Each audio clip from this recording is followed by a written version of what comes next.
अगर कोई इस जहरीला सांप आपके सामने से गुजर रहा है और आप नमाज भी पढ़ रहे हैं, नमाज तोड़ के उस जहरीली सांप को मारना, ये कुरान में कहा है। ये जहरीला सांप है आरएसएस और बीजेपी, इसको अगर आप नहीं मारेंगे आप कभी बचेंगे नहीं। इसके ऊपर सख्त से सख्त कानूनी कार्रवाई होनी चाहिए, एफआईआर होनी चाहिए और एक तरह से ये देशद्रोह है। कांग्रेस ने सीधा सीधा ये आह्वान किया है कि इस देश में दंगे हों। भारतीय न्यायिक प्रक्रिया के तहत सजा तो भुगतनी पड़ेगी। असम में चुनाव प्रचार के दौरान कांग्रेस अध्यक्ष मल्लिकार्जुन खड़गे द्वारा दिए गए एक विवादित बयान को लेकर दिल्ली बीजेपी भी हमलावर है। इस बीच दिल्ली बीजेपी का एक प्रतिनिधिमंडल दिल्ली पुलिस आयुक्त सतीश गोलचा से मिलने पहुंचा और खड़गे के खिलाफ शिकायत पत्र सौंपा। बीजेपी का आरोप है कि ये बयान नफरत और हिंसा भड़काने वाला है और चुनाव प्रचार के नियमों का उल्लंघन करता है। सारे देश ने देखा है कि कांग्रेस अपने दिवालियापन पर पहुंच गई है। चुनाव जीतने के लिए ये कुछ भी कर सकते हैं। ये ऐसा बिहेव करते हैं जैसे देश के अंदर कोई संविधान, कोई कानून नहीं है।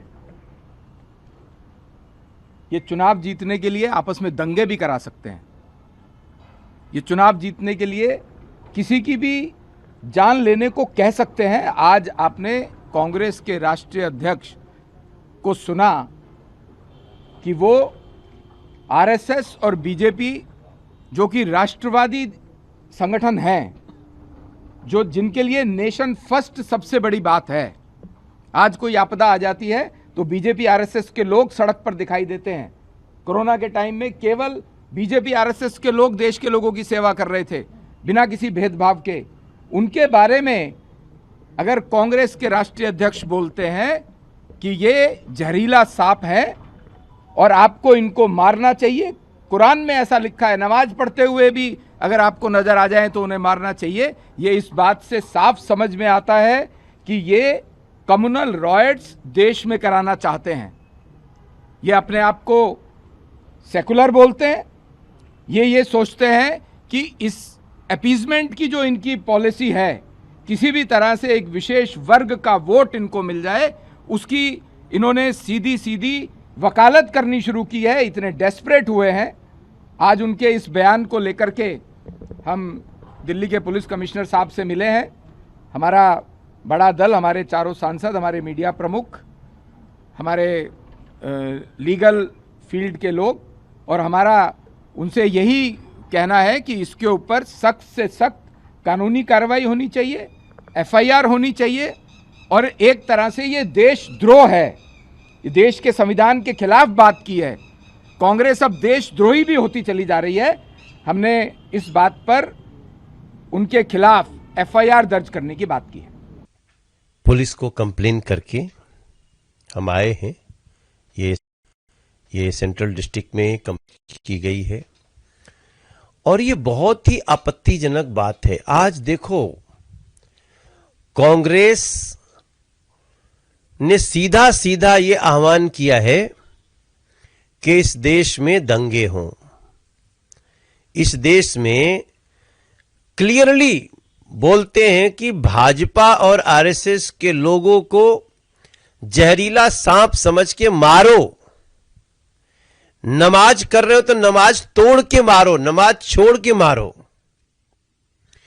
अगर नहीं मारोगे तो इतना खतरनाक लाइन, मैं समझता हूं ये सीधा सीधा इस देश से द्रोह करने वाला बयान है।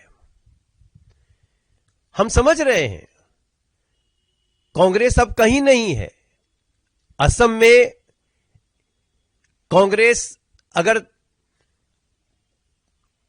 50 के भी अंदर रह जाए तो किसी को आश्चर्य नहीं होगा, लेकिन आप हारने के समय ये बातें करोगे। आप सोचिए इसका अर्थ क्या निकलता है कि भाजपा और आरएसएस के लोगों को मारो और किसको कह रहे हैं मारने? नमाजियों को। क्या नमाजियों का काम मारना होता है? क्या नमाजियों का काम दूसरे को चुन चुन करके उनका जान लेना होता है?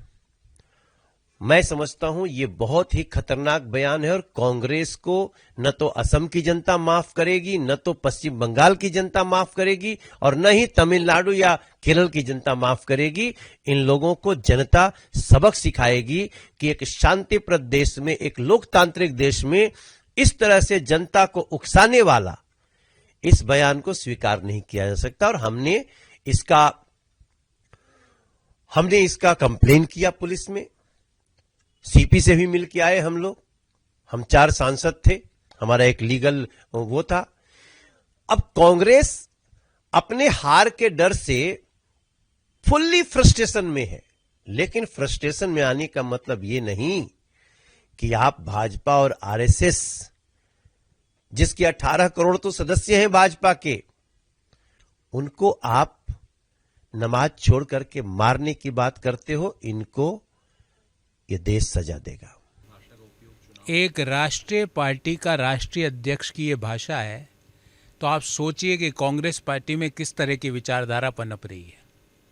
ये राष्ट्रीय पार्टी के राष्ट्रीय अध्यक्ष हैं खड़गे साहब, जो देश की सबसे पुरानी पॉलिटिकल पार्टी के अध्यक्ष है, उनकी भाषा ये है।